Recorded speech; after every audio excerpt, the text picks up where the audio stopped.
Praise the Lord. Welcome to showers of blessing. దేవుని కృపలో భద్రపరచబడి నూతన దినంలో ప్రవేశించాం. ఈనాటి దేవుని వాగ్దానం. దావీదు కుమారునికి జయము. ప్రభువు పేరట వచ్చువాడు స్తుతింపబడునుగాక. సర్వోన్నతమైన స్థలములో జయము. Hosanna to the son of David. Blessed is he who comes in the name of the Lord. Hosanna in the highest heaven. మత్తయి సువార్త 21వ అధ్యాయం 9వ వచనం. Praise God. ఈ నూతన దినములు దేవుడు మీ కొరకు సిద్ధపరిచిన ప్రతి దీవెన ఆకాశపు వాకిళ్లు విప్పి మీ మీద కృమ్మరించునుగాక. మరి ఒక నూతన దినాన్ని ఆరంభిస్తున్న నేపథ్యంలో ప్రేమ కలిగిన వాగ్దానము ద్వారా దేవుడు మనల్ని దర్శిస్తూ ఉన్నాడు. మట్టలాదివారం అనగానే మనకి గుంపులు, ఖర్జూరపు మట్టలు, కేకలు గుర్తుకొస్తాయి. ఒక నిమిషం ఆగి ఆ దృశ్యాన్ని ఊహించుకుందాం.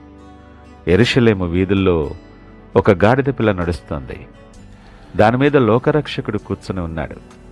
అప్పుడు ప్రజలందరూ దావీదు కుమారునికి జయము, ప్రభువు పేరట వచ్చువాడు స్తుతింపబడునుగాక, సర్వోన్నతమైన స్థలముల్లో జయము అని కేకలు వేశారు.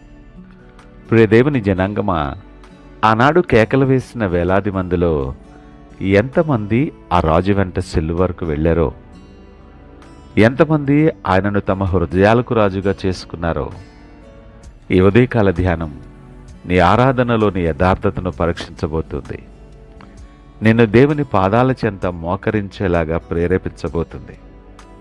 ఈ వాక్యంలోని ఆత్మీయ లోతులను మనం గమనిస్తే, ఇశ్రాయేలీలు 100 ఏళ్లుగా ఎదురు చూస్తున్న రక్షకుడు వచ్చాడు. కానీ వారు కోరుకున్నది రాజకీయ విడుదల. దేవుడు వారికి ఇస్తుంది ఆత్మీయమైన విడుదల. నీవు దేవుని దగ్గరకు నీ అవసరాల కోసం వస్తున్నావా, లేక ఆయనే నీకు కావాలని వస్తున్నావా? ఆలోచించి. ప్రభువు పేరట వచ్చువాడు అన్న మాట గమనిస్తే, ఆయన తన కోసం రాలేదు. తండ్రి తనకిచ్చిన పనిని ముగించటానికి వచ్చారు. సమర్పణ అంటే మన చిత్తాన్ని వదిలేసి దేవుని చిత్తానికి లోబడటం. అంత మాత్రమే కాదు సుమా, భూమి మీద మాత్రమే కాదు, పరలోకంలో కూడా ఆయన జయశీలుడని గ్రహించాలి. ఆ జయం పొందే ముందు ఆయన మరణాన్ని రుచి చూడాలి. నీ జీవితంలో విజయం రావాలంటే ముందు నీ అహం మరణించాలి. ఈ మాటలు వింటున్న ప్రియ దేవుని జనాంగమా, ఆ దినం ప్రజలు తమ వస్త్రాలను దారిలో పరిచారట. ఆ వస్త్రం వారి అంతస్తుకు, వారి గౌరవానికి చిహ్నంగా ఉంది. ఈరోజు నీవు నీ గౌరవాన్ని, నీ హోదాను దేవుని పాదాల దగ్గర పెట్టగలవా?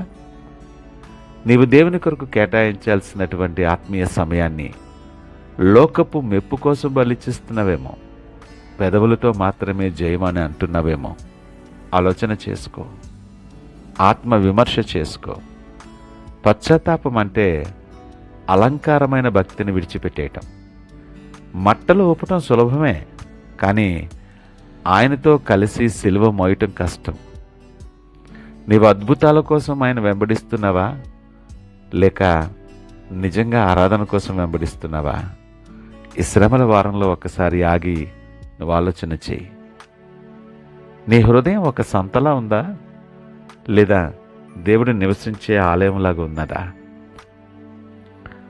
ఒక మాట నిశితంగా పరిశీలన చేస్తే, సృష్టికర్త అయిన దేవుడే ఒక గాడిద పిల్ల మీద వచ్చారంటే ఆయన మనకి ఏం చెప్తున్నారో తెలుసా?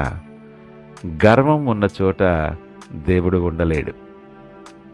ఈ 40 దినాలు నీవు నీ పాత గర్వాన్ని, లోకపు అచ్చును విడిచిపెట్టి ఆయన దీనత్వపు అచ్చులోనికి రావాలి.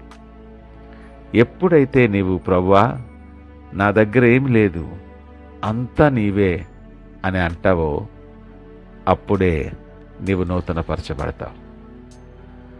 గాడిద పిల్ల దేవునికి లోబడింది కాబట్టే అది లోక రక్షకుడిని మోసే ధన్యత పొందుకుంది. నీవు దేవునికి లోబడితే నీవు కూడా దేవుని మహిమను మోసే పాత్రగా మారుతావు. నీవు పొందుకోబోయే గొప్ప ఆశీర్వాదాలకు నీ విధేయతే పునాది. ఈ మాటలు వింటున్న ప్రియ దేవుని జనాంగమా, నువ్వెవరివైనా, నువ్వు ఏ పరిస్థితుల్లో ఉన్నా ఒకసారి ఆలోచన చేయి. నీవు కూడా గుంపులో ఒకరిలా కేకలు వేసి వెళ్ళిపోతావా? లేక ఈరోజు ఆయనను నీ జీవితానికే శాశ్వతమైన రాజుగా చేసుకుంటావా?